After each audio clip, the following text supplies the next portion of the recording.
Oi, bem-vindo ao canal do Didáscalo, eu sou o Didáscalo e desculpa pelos ruídos, meu fone de ouvido quebrou, então eu passei os últimos tempos sem fazer vídeo por causa disso.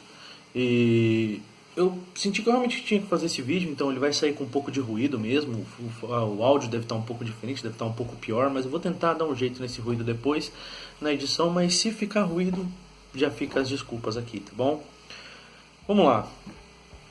Como vocês já perceberam pelos meus outros vídeos, eu sou um cara que eu gosto muito da pauta separatista. Não só porque eu sou um paulista que cresceu aqui, eu amo o meu estado barra país, né? Minha pátria paulista, né? E eu escolhi isso. Pra mim, eu amo isso aqui porque sim, porque eu quero, que foi uma opção minha. Mas uma coisa me incomoda muito no como as pessoas abordam a pauta separatista no Brasil. Em especial os liberais e conservadores brasileiros. Porque você para pensar, você olha, por exemplo, qualquer conservador que apareceu aí depois do Bolsonaro, né? Essa galera, tipo, eles são a pauta do Bolsonaro, Brasil acima de tudo, né? Olha que merda, olha só isso. Esse coletivismo tosco, né? Esse getulismo integralista safado. E é uma droga. É uma droga porque eles não respeitam a pátria e a cultura dos estados brasileiros. Uma pessoa que nasceu e cresceu no sul tem uma cabeça completamente diferente de alguém que nasceu e cresceu em Salvador. Tá ligado? Tipo, completamente diferente.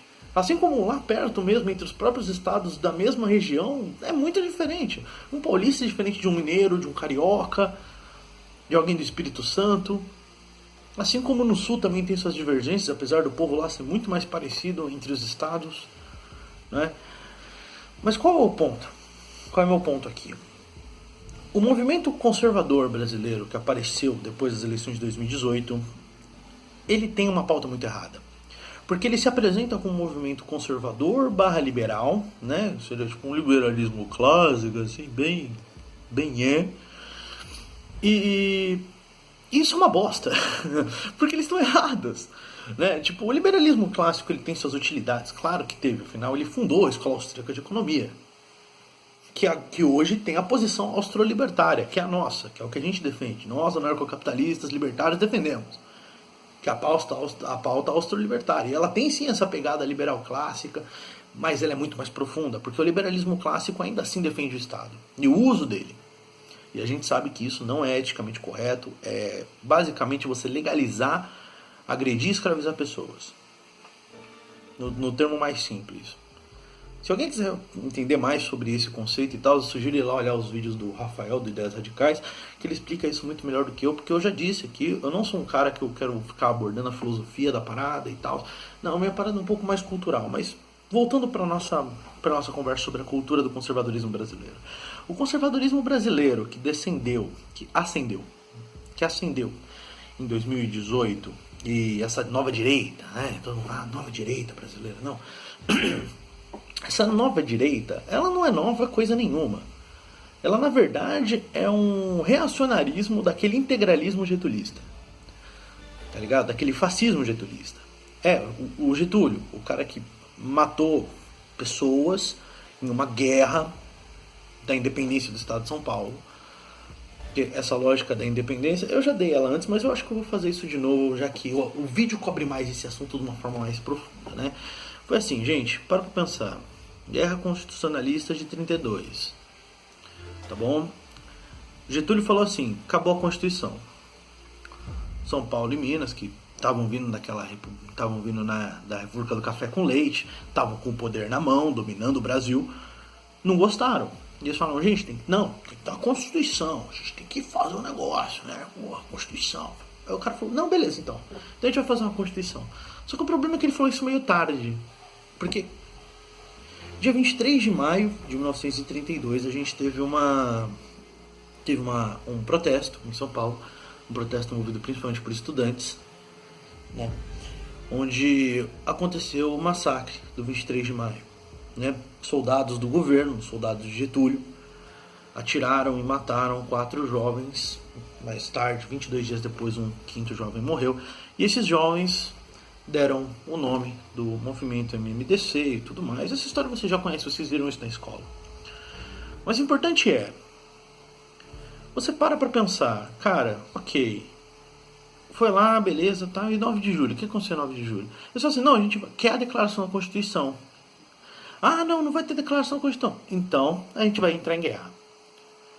E a partir do momento que um território se declara a favor de uma Constituição que é contra a jurisdição de outra Constituição, Constituições não têm territorialidade.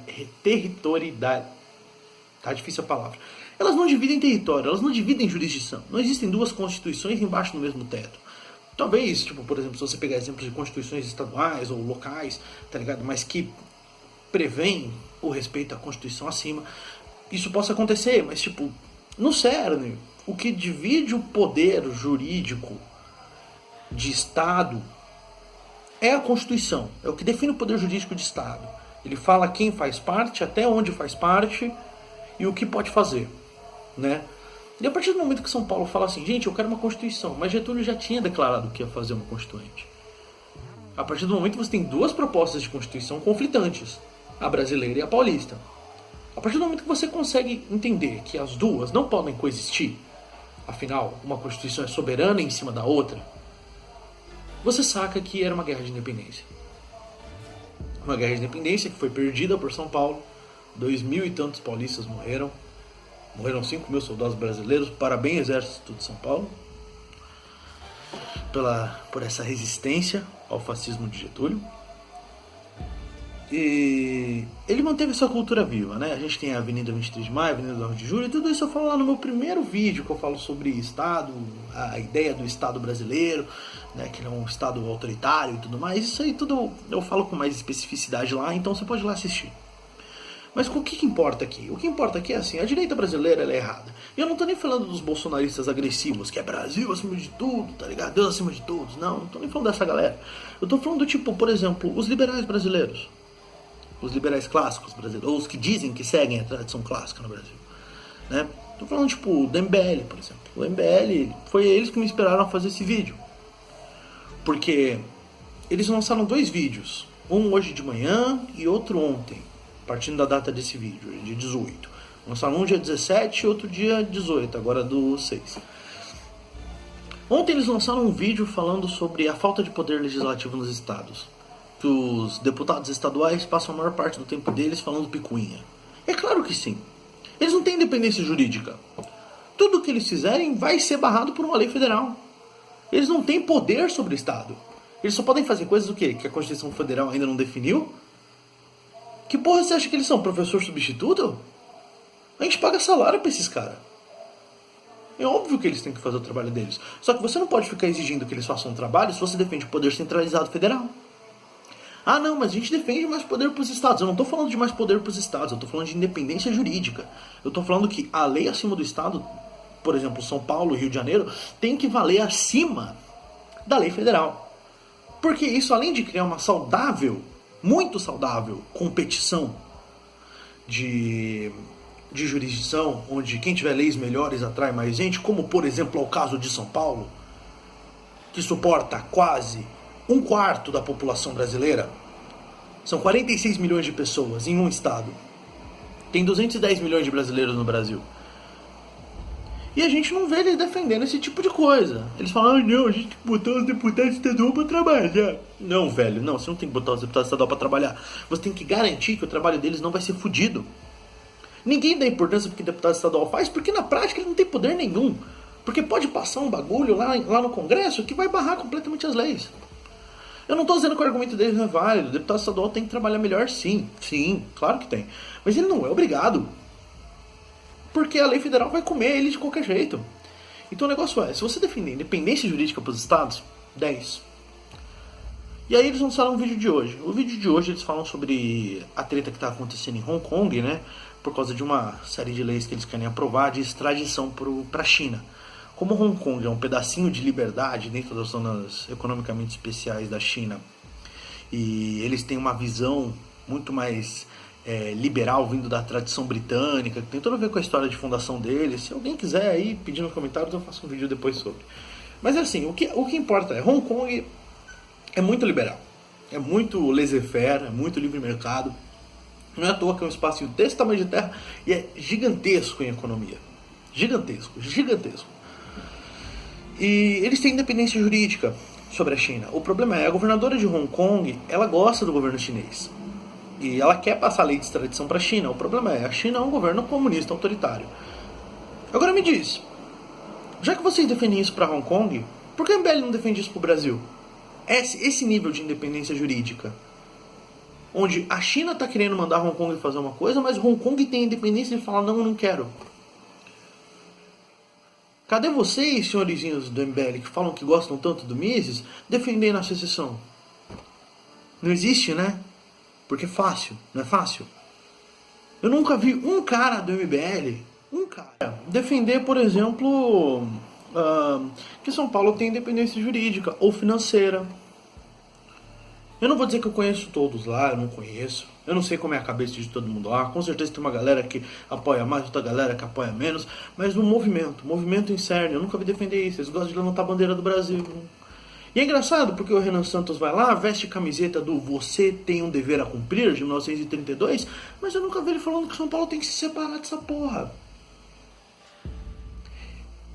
E o mais doido, o mais doido de tudo é que, tipo, eles gostam de defender reforma política. Não, tem que ter reforma política pra representatividade, os caralho. Mano, não. Você quer falar de representatividade? Tá bom, então. A gente faz representatividade ou por população ou por representação financeira. Se acontecer isso, São Paulo toma o Brasil. A gente vai ter que mudar o nome do Brasil. Porque além da gente ter 1/4 da população, quase, a gente faz o quê? 1/3 do PIB? Exportações. Pode usar o critério que você quiser que seja positivo. Se o critério não for, tipo, déficit ou corrupção, São Paulo ganha o máximo de cadeiras que você conseguir dar. Então, assim, para finalizar, eu sou separatista, sim. Eu quero que São Paulo se separe, sim.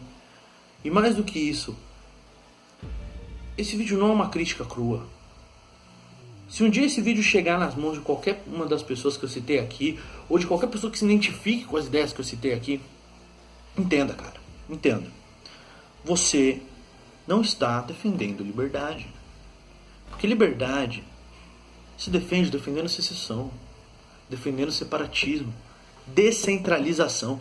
Não adianta você defender desburocratização, menor imposto e tudo mais, se você defende que o poder federal está acima do poder legislativo ou municipal. Então, fica o pensamento. Quando você vira e fala que é liberal, que tipo de liberdade você defende? É aquela liberdade tipo, faça tudo o que eu quero? Ou é aquela liberdade que você realmente quer que as pessoas sejam livres? Porque você não pode defender os dois. E se você defende os dois, você não defende liberdade. Obrigado, gente. Não esqueçam de se inscrever aqui embaixo, ativar sininho, dar like. Vocês conhecem o esquema. E se você tiver alguma ideia, alguma ideia de vídeo e tal, é só deixar aqui nos comentários. Se quiser me xingar, dar hate, fica à vontade também. Falou, tchau, tchau.